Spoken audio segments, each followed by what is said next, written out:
puntong ibinigkas nitong nagdaang ilang oras na. Una, nasabi na maikli lamang naman ang panahon ang kailangan gugulin para dito, bakit hindi pa ginawa noon?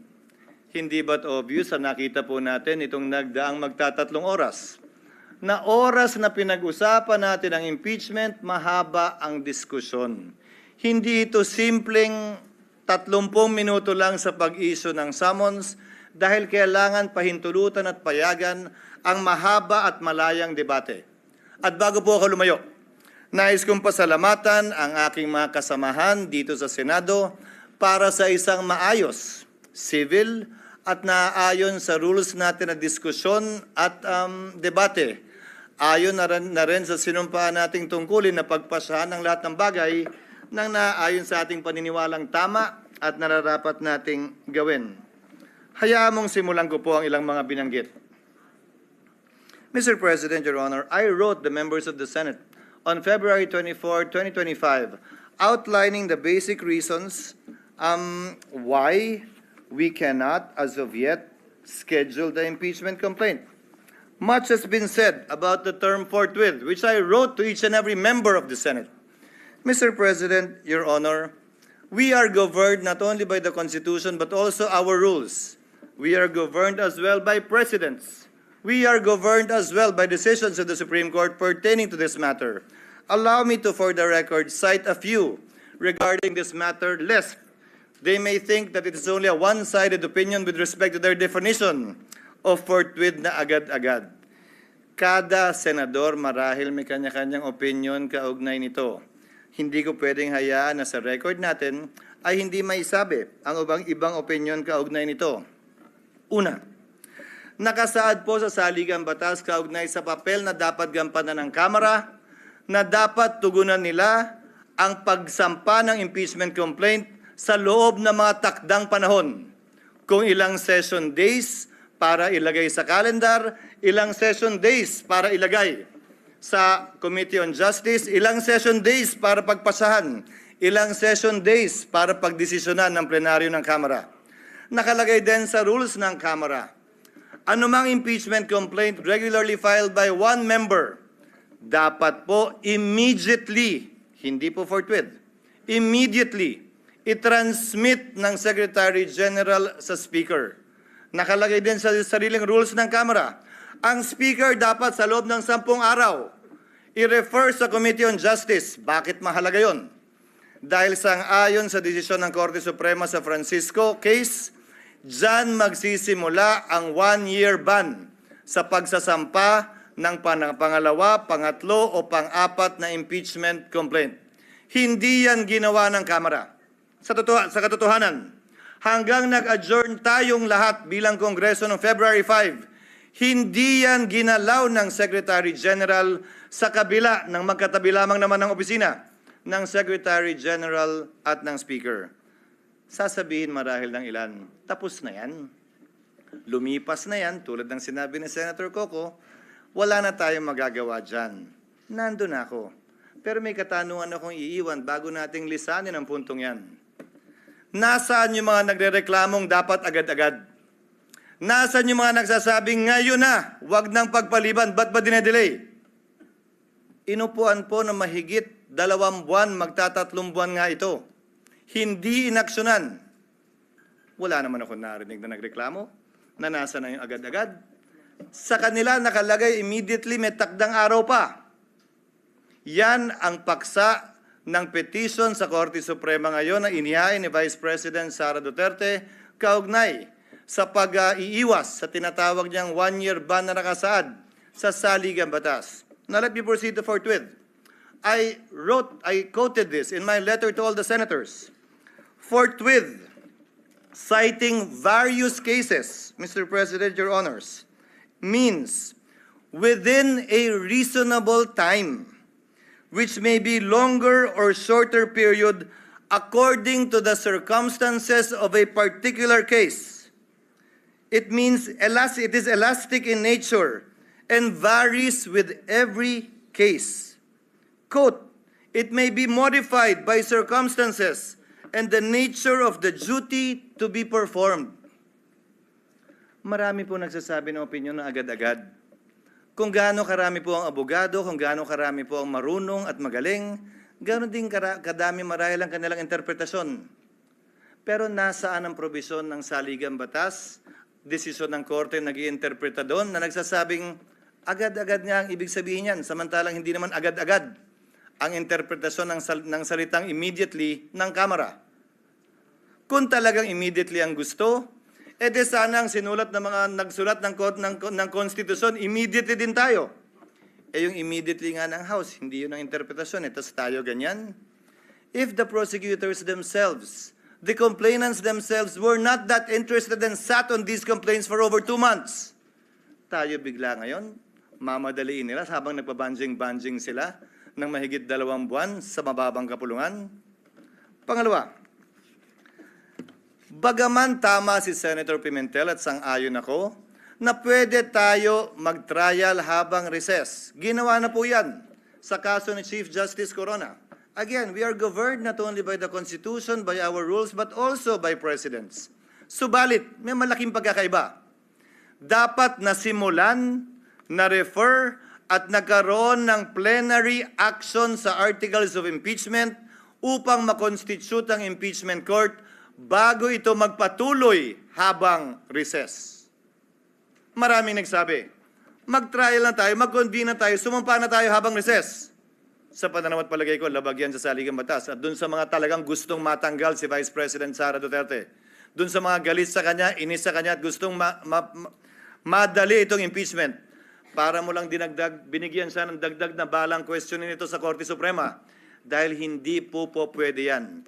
At hindi po ako papayag na mangyari at gawin yan dahil lamang gusto nila at nagmamadali sila. Sinabi ko na sa simula pa lang ng impeachment process na ito, 1 linggo matapos i-file yan dito sa Senado, 2 oras bago tayo mag-adjourn sa huling araw ng ating sesyon. Sabi ko, hindi ako makikinig, susunod o magpapadala sa sino mang pabor sa impeachment at ayaw kay Vice President Duterte. Hindi ako magpapadala sa ayaw sa impeachment at gusto si Vice President Duterte. Trabaho ko bilang tagapangulo ng Senado, hindi nga lang ako, trabaho nating lahat, na maging pantay at pareha sa ating pagtingin. Yan ang rason, hindi naman tsamba lang yun at nagkataon. Yan ang rason kung bakit ang babaeng sumisimbolo ng hustisya ay nakapiring. Wala dapat tinitingnan o tinititigan. Wala dapat kinakampihan dahil lamang nagkataong ganun ang nangyari. At dahil nagkataong ayaw ko siya ganyan ang gawin nyo. Let's go back to precedents, Mr. President. 3 lamang na impeachment complaint ang naitawid ng Kongreso patungo sa Senado na inabutan ko na matapos ang 1987 Constitution. 3 po lamang. Ang impeachment complaint laban kay dating Pangulong Estrada, ang impeachment complaint laban kay Chief Justice Corona, at ang impeachment complaint laban kay Ombudsman Gutierrez. Hayaan niyo pong isa-isahin ko. Isinampa ang impeachment complaint laban kay Pangulong Estrada magno-Nobyembre. Nung nag-recess ang Senado, tumigil ang trial. Nag-resume sila pagkatapos ng recess. May nagreklamo ba? May nagsabing, uy, fortuit Yan ang president ng Senado. Nung nag-trial at hindi binuksan ang second envelope, yun yung maaalala, nag-walkout ang prosecutors, hindi na bumalik. Anong ginawa ng Senado? Wala ng prosecutor, wala ng interesado, dinismiss forthwith yung impeachment complaint. Dahil nawala na yung prosecutors. Tama nga naman. Hindi na pala interesado yung mga prosecutor, ano pang gagawin ng Senado magtawag ng hearing? Sa kaso ni Chief Justice Corona, sinampa 5 araw bago mag-adjourn ng Senado. Nagsimula ang trial pag-resume pagkatapos ng Christmas break. Pero bago mag-break o habang break, nag-issue ng summons, nagkasagutan. Yun naman talaga yung balak natin pag-resume nitong 2 linggong ito. Yun lang, Mr. President, mga kasamaan. Ang kaisa-isang impeachment complaint na nasimulan at natapos ng Senado. Yung pangatlong impeachment complaint ni Ombudsman Mercy Gutierrez. Final yan 3 araw bago mag-adjourn ang Senado sa kanyang regular recess, walang eleksyon nun. Nung nag-resume, dun lamang sinet ang trial. Pero bago nag-resume ang Kongreso, nagbitiw si Ombudsman Gutierrez. Ano ang ginawa ng Senado? Walang trial, hindi kinonvene ang impeachment court, as the Senate dinismiss yung impeachment complaint. Pinagpasahan nila. Resign na pala eh. Wala na tayong kailangan gawin. Naalala niyo po yung debate? Na meron pa namang penalty of absolute perpetual disqualification. That was discussed. But by way of precedent, the Senate did that. So if you look at the past presidents of the Senate, nagawa po nila yon, pinagbotohan po nila yon. Without convening the impeachment court. Wala pong nagsabi, hoy, inaabandon na ninyo ang inyong constitutional duty nung ginawa ng Senado yon. Paano po yan, Ginoong Pangulo? Pagsang-ayon ba ang karamihan o ng pinakamaingay o matatalino sa ating bansa? Okay lang? Pag hindi sila sang-ayon, hindi na okay. Bugbog ka na. Bugbog na institusyon. Dapat may gawin na tayo. The Constitution, the rules, and the precedents, Mr. President, do not change simply because a group says otherwise. Baliktan naman pa natin. Yung isang naudlot na impeachment complaint laban kay dating Chief Justice Davide. Karamihan sa mga civil society groups tutol doon sa impeachment complaint na yon. Tungkol sa corruption din yon. Tungkol sa pag-aabuso din ng poder yon. Parehong mga grounds. Dahil yun naman ang ground ng impeachment talaga eh. Anong sinabi nung halos parehong grupo ngayon na gusto ang ulo ni Vice President Sara? Ay, masama yung impeachment yan. Hindi yan dapat i-file. Dapat i-dismiss nyo yan. Mabuting tao si Chief Justice Davide. Nagsalita pa ang mga miyembro ng Senado noon. Kahit padala yan ng Kamara sa amin, hindi namin tatanggapin yan. Sinabi din po ng Senado noong mga panahon yun. At saka busy kami sa budget. Kailangan muna namin unahin yan bago yan. Babalik ko ang katanungan. Nagbabago ba? Depende kung sinong may gusto. Hindi ba dapat kung ano yung pamantayan at batayan kaugnay na impeachment complaint, sino man ang nasasakdal? Pareho at parehas ang pagtrato natin. Ngayon, kaugnay ng kasalukuyang impeachment complaint, nakalagay po sa rules ng Senado, ang impeachment proceedings dapat i-refer sa Committee on Justice. Ang ginawa ng Senado, bagaman pareho ang rules natin na bahagi ng ating President, ni-refer sa Committee on Rules na siyang naging hudyat para buuin ang impeachment court. Sa Estados Unidos, kung saan natin kinopya ang karamihan ng mga provision ng ating impeachment rules, ang mga miyembro ng Kamara na nag-hire ng impeachment o mga prosecutors, sila ang nagbabasa niyan. So, nung nakita po namin sa parte ng Secretariat, yung President na yon, nung nakita po namin yung provision na dapat sa Committee on Justice i-refer, sinuggest namin na basahin yung articles of impeachment ng prosecutors mismo. Sa Senado, hindi pa sa Korte. Para magsilbing hudyat yon ng pag-convene ng impeachment court at panunumpa ng mga judges ng impeachment court. Yung po sana ang nakatalagang gawin sa June 11. Nasabi po ni Senator Villanueva, ano nga ba ang pagkakaiba? June 2, June 3, June 5, June 4, June 9, June 10, June 11. Kung susundan natin ang ginawa ng mga ibang impeachment court sa mga nagdaang panahon, ini-issue lamang nila yung summons para mabigyan ng sapat na panahon. Ang nasasakdal na isumite yung kanyang answer dyan sa impeachment complaint. At pagkatapos nun, dahil magtatapos ang kapangyarihan ng mga prosecutor sa June 30, hindi po tayo pwede magpatuloy sa ating paglilitis dahil hindi naman pwedeng one side lang yung ating mapapakinggan pagkatapos ng June 30. Doon sa nagsasabi na may mga private prosecutor naman na i-appoint ang Kamara. When with the principal goes the agent because the authority of the principal ceases by June 30. So, napag-usapan, tatawid ba ito? Tatawid ba ito sa susunod na Kongreso? Kung gaano rin karami siguro ang senador, ganun karami din ang opinion. Kung gaano karami ang abogado, ganun karami din ang magaling nilang basehan kung tatawid nga ba o hindi. My position is that it will. Mr. President, Your Honor, allow me to read a portion of the deliberations of the Constitutional Commission on this matter. Delegate Aquino, because I would proceed, quote, from settled jurisprudence that impeachment proceedings are essentially judicial in nature, such that it follows that when the legislative chamber undertakes these proceedings, it sits as a court of justice, and therefore, it is not bound by the rules of legislative sessions. It cannot adjourn. Assuming that the session is adjourned, impeachment proceedings should not in any way be affected by the adjournment of the session. Delegate Romulo.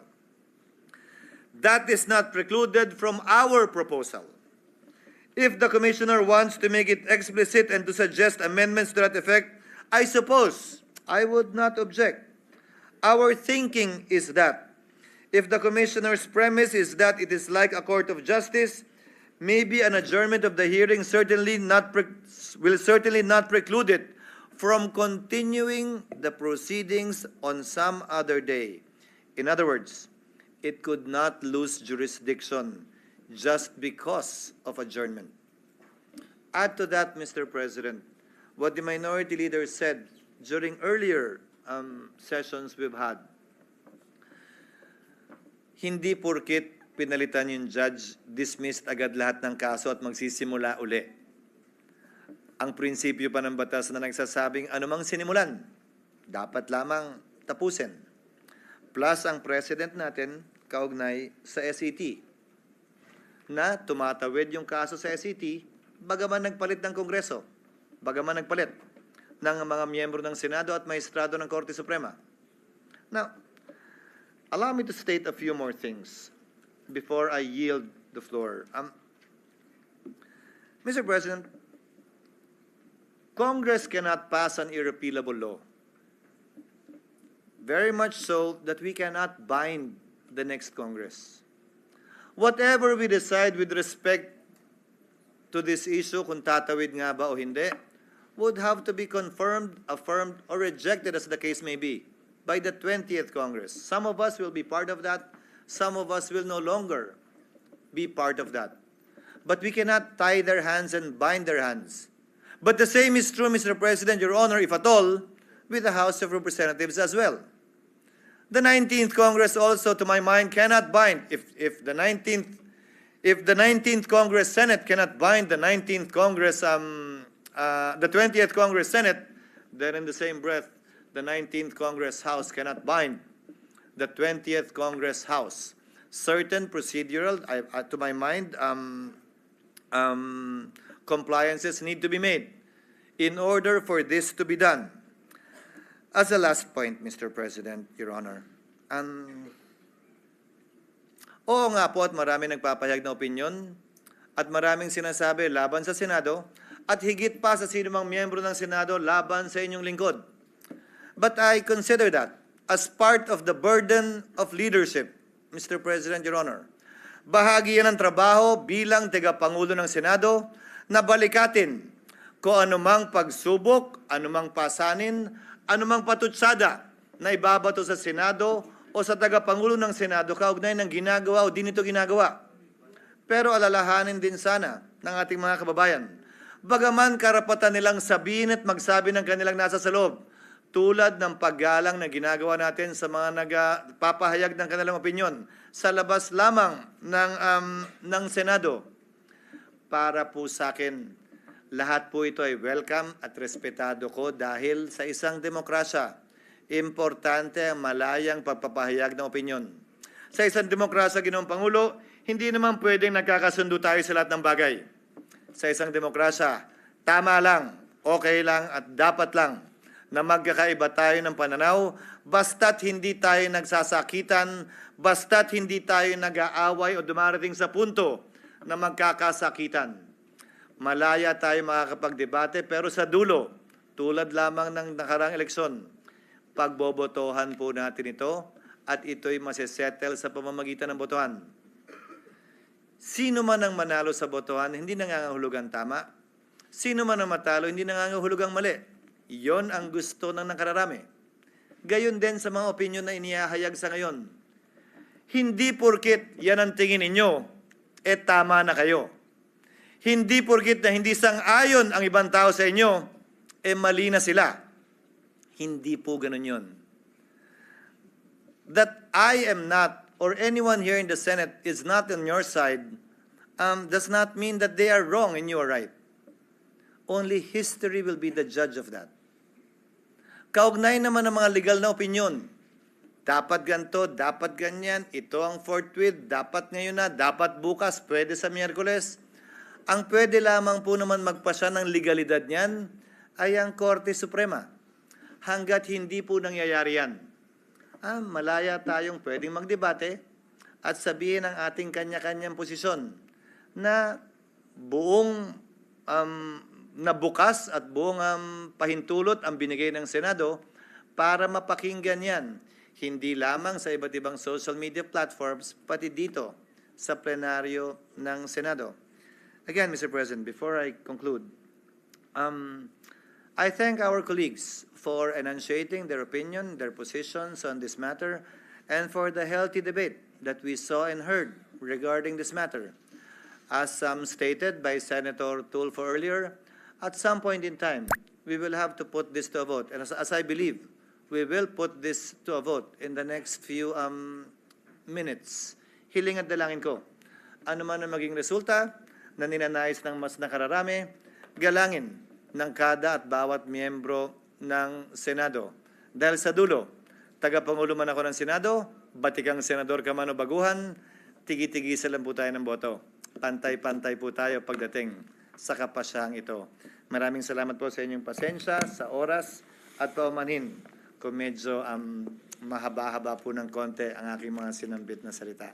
Salamat po at salamat sa pasensya at sa oras na binigay ng ating Minority Floor Leader. Maraming salamat, ang Pangulo natin Senado, Punong Mayorya, Majority Leader.